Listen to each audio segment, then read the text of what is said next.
Hello, everyone. So I'm Ahmad Nasser. I've became part of Links last year, and I'm doing my PhD, which is a partnership between Inria and Nokia Bell Labs, and I'm also part of Links. Uh, my PhD is mainly about federated learning for devices with heterogeneous resources. So this is when we have like powerful devices and weak ones connected to a server, and we're training a deep learning model, for example. Some devices are weak, so they cannot host the model. And this usually causes like problems like stragglers or devices not participating or not doing the training in time. So we just lose them and the data.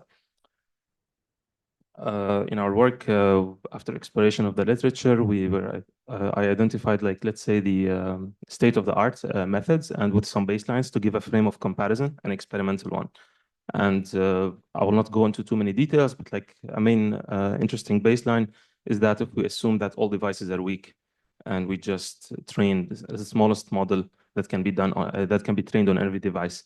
And we've seen in some scenarios that state-of-the-art methods, like you can see here, like this is the accuracy of training 5 heterogeneous models.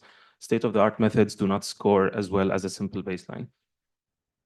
We also identified cases in a simplified scenario, like where we're learning a quadratic function, and we've identified like there's structural bias in some methods. So basically, they minimize the wrong loss function globally. In our work, we took a previous framework that was developed for early exit networks, which is a different type of heterogeneous models, heterogeneous in depth. Our work is more like models heterogeneous in width, so they have different number of neurons in each layer. So we took that framework and we extended it to our scenarios, and we based our proposal on that. And we utilized, let's say, derived upper bounds of the true error components. So have like true error is like optimization, bias, and generalization error. And using these upper bounds, defined upper bounds, we were able to, let's say, develop variants of our method where we can, for example, find optimal way to assign models to train on each device, so we can minimize the optimization error. And we see that also experimentally in some results, and also like define better ways to achieve a more stable training and smoother, let's say, optimization. And also an additional slide is that we find, let's say, an optimal assignment of the aggregation weights that would solve the issue of the generalization limitations. And what we're trying to do in general is also to further improve the performance, so we get like more significant improvement than the state of the art in actual experimental scenarios. And also we're focusing on decreasing the variance in training. And finally, we want to have like the best aggregation possible for an unbiased objective function. There will be a poster later.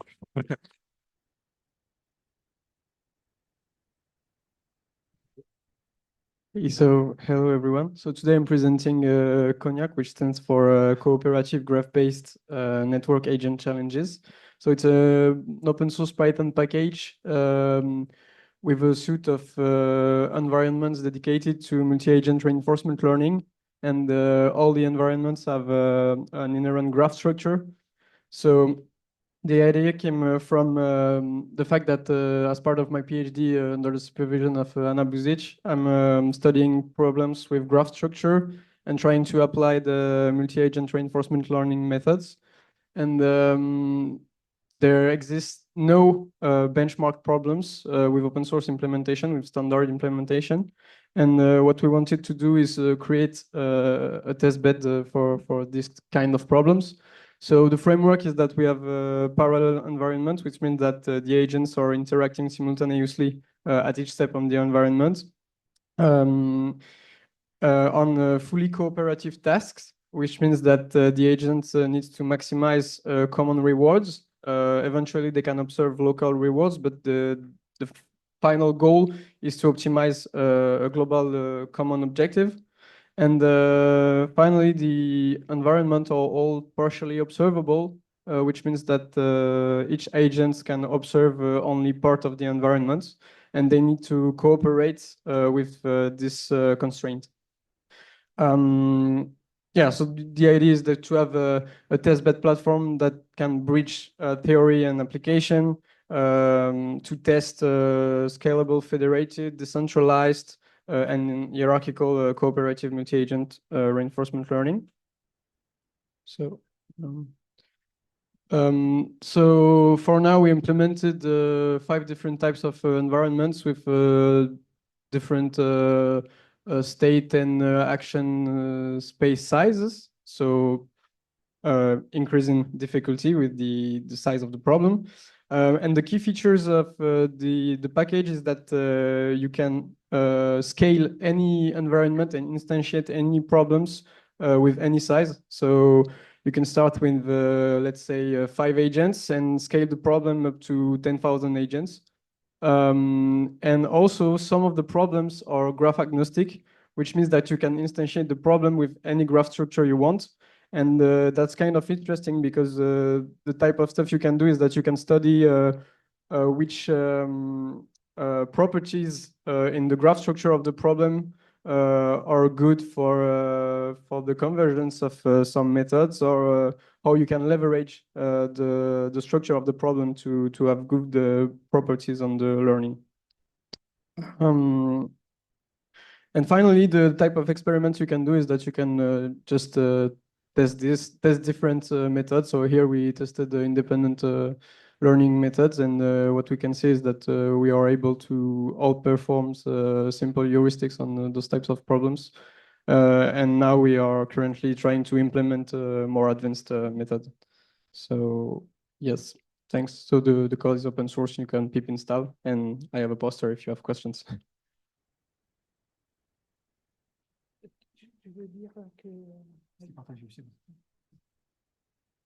Okay.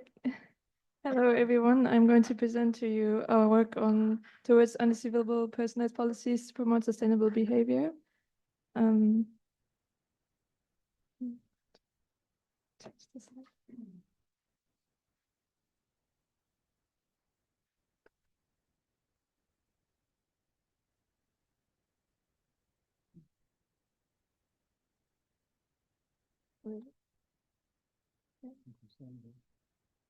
Okay, so we have incentives based on personalized policies to promote sustainable choices. I have an example here between the choice of taking the plane or taking the train.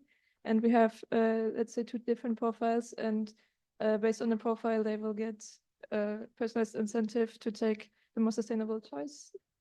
And the problem with these policies is that agents can decide to cheat to also get a higher incentive. And what our goal is to find incentive policies that are robust to cheating. What we do is we model the interaction between the regulator, which could be, for example, the government that gives incentives to minimize the expected cost, and an agent that makes choices at each time slot. And here's where cheating may occur, when the agent decides to act according to a fake utility profile to get a higher incentive. So what is new in our approach is that we explicitly study the impact of preference elicitation, which in our case is simply the process of the regulator inferring the utility profile of the agent. In previous works, the regulator instantaneously believed the simulated utility profile, whereas we assume that the agent has to convince the regulator of the fake utility profile over time. And what we find is that in the previous setting, the cheating is rather easy, and there are a lot of cases where it's convenient for the agent to cheat, and thus the personalized policies are vulnerable to cheating, whereas in the more realistic setting, which we study, it's harder to cheat, and also there are less cases where it's convenient to cheat for the agent. So this gives us hope for robust personalized policies. And here I have an example which you can also later see on my poster, where on the left side we see in the previous setting that the utility from cheating, which is the blue line, is way higher than one from acting honestly, whereas in our setting the honest agent as a higher utility than the cheating agent. Thank you. Hi everyone, my name is Baptiste.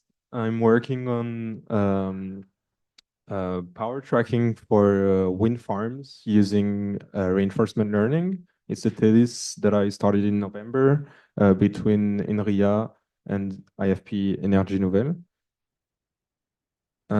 So yeah, sorry, my slides are in French, but I'm working on the problem of regulating the frequency of the power grid, which is the result of an equilibrium between production and consumption of electricity. So whenever there's an overload of electricity or a peak of consumption, the frequency deviates from its nominal value. And power generators have to adapt their power generation to bring back the frequency of the grid to its nominal level. So for wind turbines, we can adapt the power of a turbine using different actuators. The one we're working with is the pitch of the blades, which controls the power output of the turbines. The goal is to use a decentralized algorithm using multi-agent reinforcement learning so that it can scale to any farm and not be dependent of the size and the number of turbines. So we have a power to track in entrance, and then we convert it to individual pitch commands for each turbine. And so this is an example of what is achieved. So in green is the theoretical power of the turbine, and the one we want to track is the black one, which is a baseline level below the max power, and the output of the farm is the red one. So we can see that starting from an initialized policy, we can start to track the power signal after a few thousand iterations using that decentralized approach. And I'd be happy to give more details around the poster this afternoon. Okay, so it seems to work. So the motivation of this work is to integrate more and more renewable energies in the electric mix. So if we look, for example, at a sunny day as August 1st, 2 years ago, the current electric production is the yellow line. So it's actually a non-negligible part of the production. But if we multiply it by 10, which is the prediction for the future in France, it will exceed the electric consumption at a given time of the day. So how to overcome this issue is to use the flexibility of the demand, so to move the black line in order to adapt to the solar production or wind production, for example. Oh yeah, okay.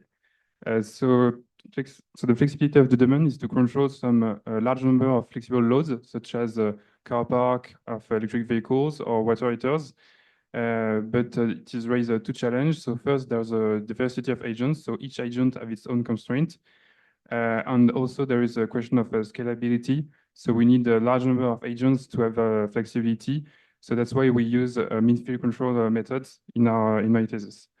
So in these methods, we model the empirical distribution of the agents by a common distribution that we call mu. So the first method we developed was to modelize these agents by PDMP, so piecewise deterministic Markov processes. So it's a hybrid state of two variables. First, a jump process, which will model the mode, such as the mode of heating for the water heaters, of the mode of charging for the electric vehicles. And the second one is the state of the agents, such as the temperature for the water heaters, or the state of the battery for the electric vehicles. So it allows the precise modelization of the agents. And in the second method, we formulate the problem as a moment-constrained optimal transport problem. So we use methods from optimal transport. So the distribution mu that we add, we want to move it and to minimize a certain cost C, as in optimal transport. But as it is a mean-field control problem, we develop a method where we don't know the final distribution, but we control it with some variables f. And I can present more about these second methods in the poster this afternoon if you want. Okay. So I'll be presenting a work that we are currently doing, part of the SNS Instinct 6G project that is entitled on exploring joint communication and sensing. So the acronym is JCAS, as pillar for the 6G paradigm of communication. And the question is simple. Why JCAS? Why JCAS in 6G? The answer is essentially we can use the spectrum smarter and have a dual purpose. Essentially use the insights that come from sensing to make the communication part better, but at the same time use the communication to improve the sensing. And the key ideas to jointly use these and maybe develop new technologies is to be able to define transmission policies to schedule these two operations efficiently and to having this gain in quality. But the big question is that, can we guarantee that we have good performance, or in other terms, what are the performance that we can achieve? And that's how our work places itself, because we focus on developing an analytical framework to model this type of joint communication and sensing, and at the same time developing a software tool to simulate this type of environment in a fully customizable way.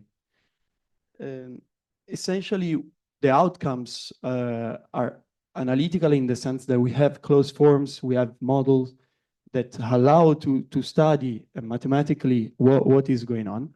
But at the same time, we have the software tool that provides a visual interpretation of this formulation and allow to really understand what is the gain in using such system against standalone setups, so solely communication or solely sensing.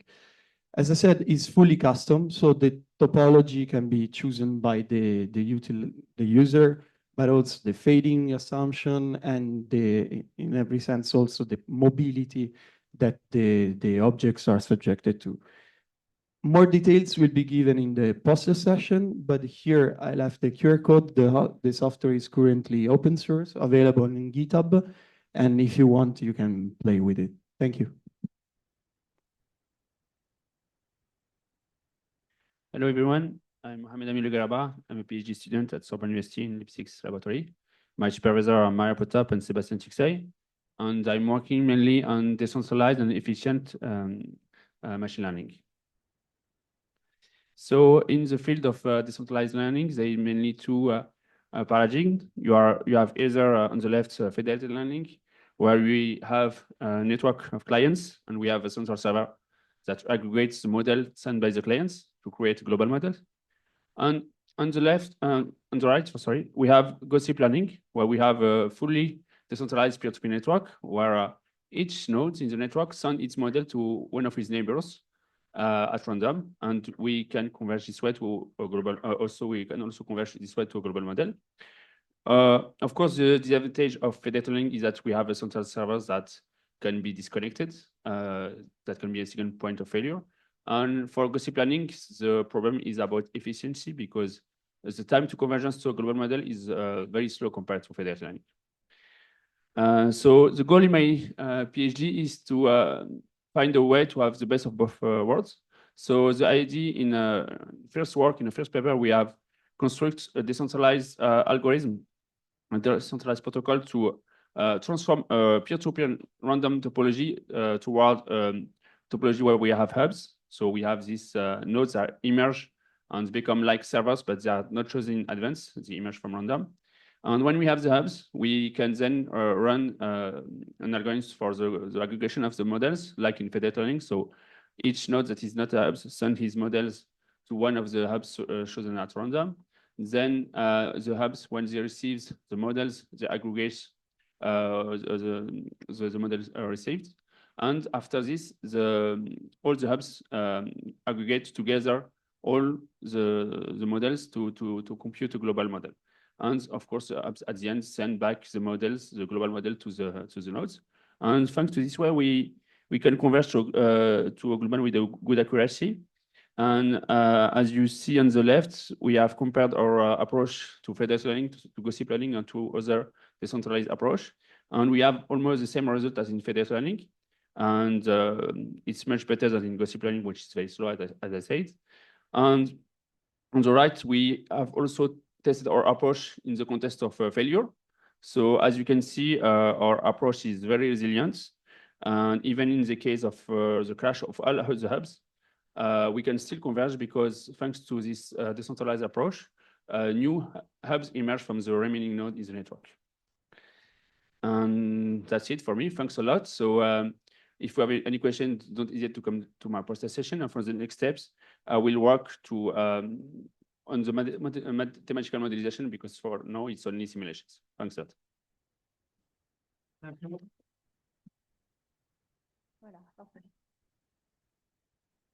Hello everyone, I am Ludmila Courtier-Piazza from Télécom Paris.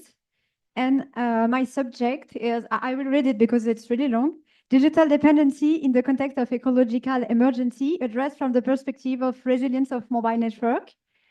Basically, the idea is that environmental and social consequences of digital use may make it unsustainable, but at the same time, digital use are intensifying and multiplying, which may cause more dependency of society and of individuals to the digital technologies.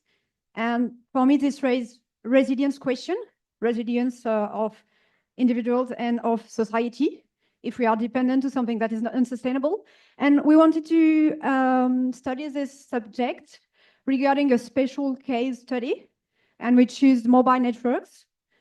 So more precisely, the question I am asking to myself, what would be the consequences of limiting the deployment of base station in a mobile network if the network is beginning to be aging and quality of service is degrading?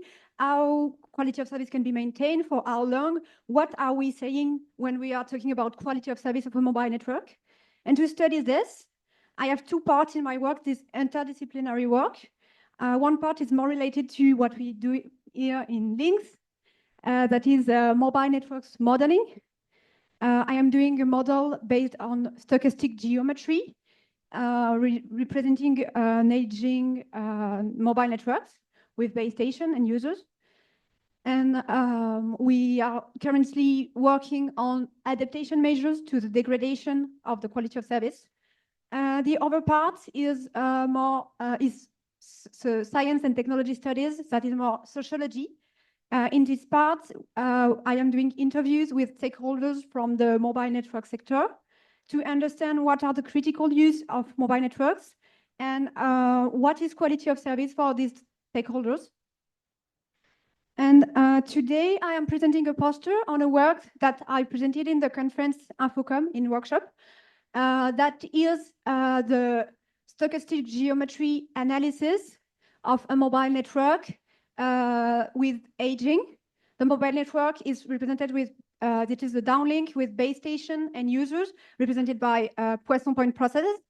And we also add some details with the multiple frequency band and technologies developed in stochastic geometry. And related to resilience, we have an aging model. So base station becoming disappearing along the time. And we also have a resilience to aging metric. We observe the consequences of different parameters on these aging processes and on this resilience. So don't hesitate to come to see my poster during the afternoon.